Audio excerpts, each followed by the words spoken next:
Now hello everyone, welcome back to another video on my channel, and today's video will be about the Capybara Go pet build. Now if you're looking for some other guides on the Capybara Go, you can check out my channel for more contents. If you like it, please leave a like and comments and subscribe to my channel. Okay, thank you, and let's get on with the video. Now a quick explanations on the pet build system. These features will unlock once your server reaches 7 days. You will unlock these features called Miner, and in these features, your goal is to find the Capybara King statue. And once you found it, you get 4 chances to upgrade the rarity of this reward. Now the main reward for this activity is the Spirit Stone. In addition, you get some eggs and pet. Now if you manage to upgrade the rarity of the reward to Legendary or higher, you will get the Everstone instead of the Spirit Stone. Now I will talk about the usage of it later on. Now beside this, you get some Goblin Miner. Once you have 30 of them, you can get extra reward from this lucky card.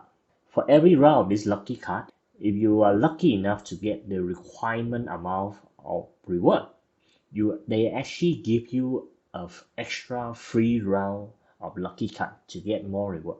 Now you go to the bet system, and beside the 3 battle pet that you have, you will see a table with the label build. You can click on this to start building your pet, or you can go to the pet list, select the pet that you want, and click on the build button. Now you press this build button to roll for attribute. You can keep rolling for attribute until you find the attribute that you want. Once you found it, you need to press apply, set the attribute to your pet. Okay, now as you use the Spirit Stone, now this level bar will fill up and increase your chance to get higher rarity attribute, as well as unlock more attribute for your pet. Now once you roll for a new attribute and press apply, the new set of attribute will replace all the river attribute that you have. So this is where the Everstone come in. So if let's say you have certain attribute that you want to keep, you don't want it to reroll everything, so you can actually lock the attribute so that it's only roll the other attribute. For each lock attribute that you have, it will cost you 1 Everstone per reroll. Now one more things to note is that this bonus is only applied to the pet that you bring to battle. Okay, unlike the leveling system where all your pet will contribute to your stat, this one only applies to those in battle. Okay, I will be explaining a bit more on what you are seeing at the attribute. Okay, because you're seeing 2 numbers here, one with the plus and a certain percentage, and the one with the percentage inside the bracket. Now first value that you see is quite obvious, is the how much bonus do you get based on the attribute. Okay, so for example here, I have an attribute called pet damage reductions for 32.2%. Okay, and one of my collectible actually add another 3%. So if I go to my stat page now, I will see that my total pet damage reductions is 35.42. Okay, so I hope this clear up the first one. Now go to the second value, the one inside the bracket. This is indicate how close your bonus is to its maximum value at that rank. Okay, the closer these values to 100%, meaning the closer your bonus to the maximum value. Okay, so I put up the 2 values here for you to see. Okay, so on the left I have one global defense attribute S rank. It at 12.78%, and the value inside the bracket is 85.26%. Okay, now this value is still a bit far from 100%, indicate that there's possible to get a higher bonus value. So I actually get another one here, global defense, also S rank. It at 14.84%. Now this is higher than the reverse one. Okay, and you can see the value inside the bracket is 98.97% now. This is much closer to 100%. indicate that I actually get an attribute that is almost at the maximum level. So I probably guess the maximum level for S rank global defense is around 15%. Okay. Technically, this value doesn't affect anything to your gameplay. It just gives you a hint whether this value that you get is at the max potential or not, and whether you want to keep it or you want to reroll for better value. Okay, so let's go into the attribute themselves. And I actually personally classify them into 4 groups. Okay, the first group being the global stat. This is really straightforward. It will directly increase your HP, attack, and defense. Straight away apply to them and increase your combat power. Okay. Now this is the only attribute that will increase your combat power, because your combat power is calculated based on HP, attack, and defense. Okay.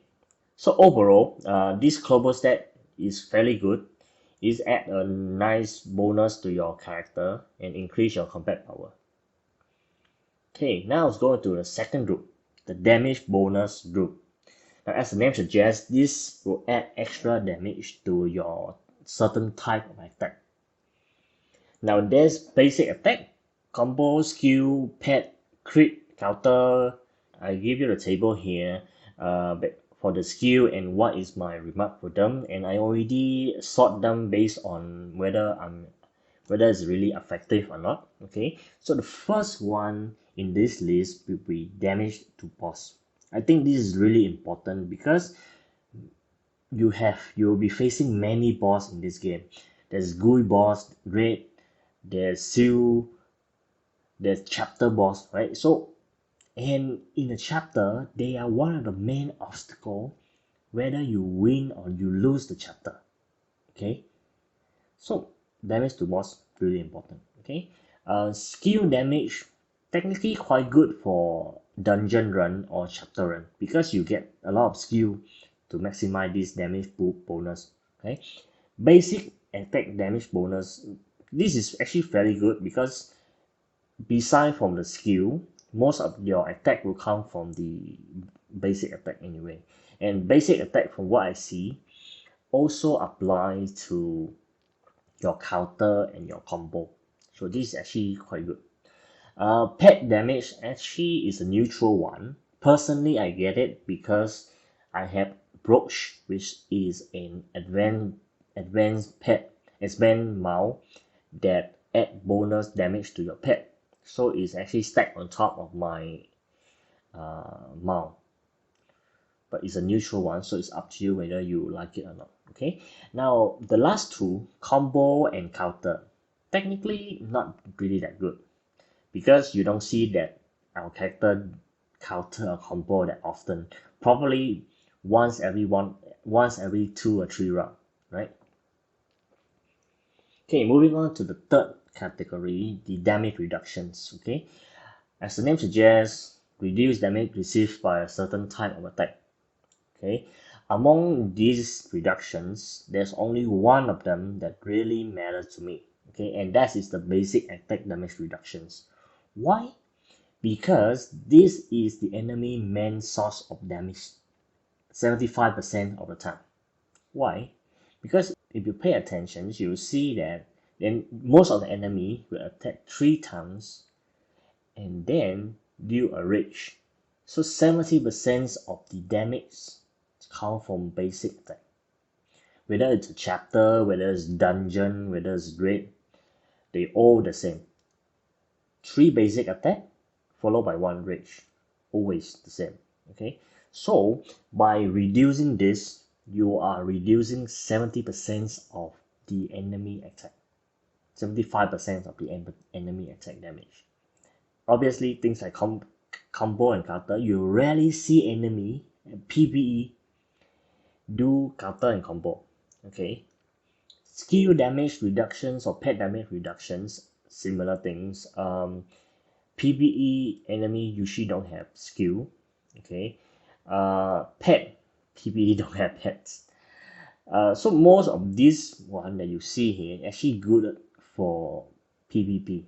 Okay, because PvP there's a lot of players that have weapons that increase counter or combo chance.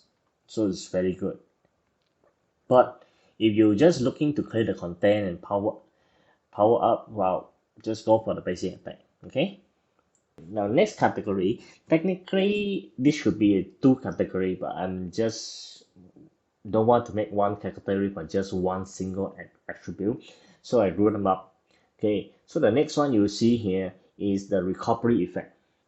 So recovering effect technically increase how much you heal from your skill, your pet, your lifesteal whatsoever.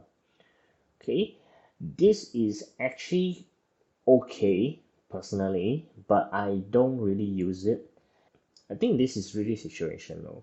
It's a good to have, I would say, but I would still referring the damage reductions. But if you are feel that your healing is not enough, you might want to get one of these. Now the next one will be special skill. Now special skill I think is really rare, but it's offer a unique bonus to your pet. Now whether the bonus is good or not, I cannot really say because I don't have sufficient information about it. So far I only see I think around 3 or 4 skill. Okay, now one of the skill I have here is the epic leader. So technically what this skill does is that if I bring this pet together with other epic pet to my team, the other epic pet will actually have a bonus damage. Okay, and so I think there's a legendary pet leader. This one I would leave you to consider yourself whether you want to keep the skill or not. I don't have enough information to give the recommendations to keep them or not. Right, it's really up to you. Okay. Okay, for the final part, what is my recommended build? I really need the basic attack damage reductions because if I want to increase my damage, I can pick up more skill throughout the way, but I don't have damage reductions. There's only 1 or 2 damage reductions in the skill list. Okay, so I need a way to keep my character alive long enough so I have enough skill to damage the enemy. Okay, so you can actually get basic attack damage reductions, maybe 2 or 3 of them. It will decrease the damage that you've taken by a lot. Okay, next one, damage to boss. I think this is one of the must have because as I say, you have many boss to face. Okay, and this will increase significantly it will give a big boost to how much damage to deal to your boss. Okay, next will be the stat. Global HP, global attack. Global defense, situationals up to you. I see that most of the player go for HP and attack. Okay, because a lot of all these skill actually take percentage from the HP and attack. Like let's say your shield is percentage of your HP. Your healing is percentage of your attack. Okay, defense technically is just help you to reduce the damage taken, but you already got that from the basic attack damage reductions. Okay, so these are my 4 main attribute that you want to go for, but of course any other things is up to you, situational. Sometimes you cannot really control what you get also, right? Try to re-roll for this at least. Okay, I hope with this it actually help you to pass those stage that you have been stuck for a while. Okay, so that's all for today's videos, guys. I hope you guys like the content. Please leave a like, and if you have any questions, feel free to ask me in the comment below, and check out my other video in the descriptions, and I will see you next time. Okay, bye bye.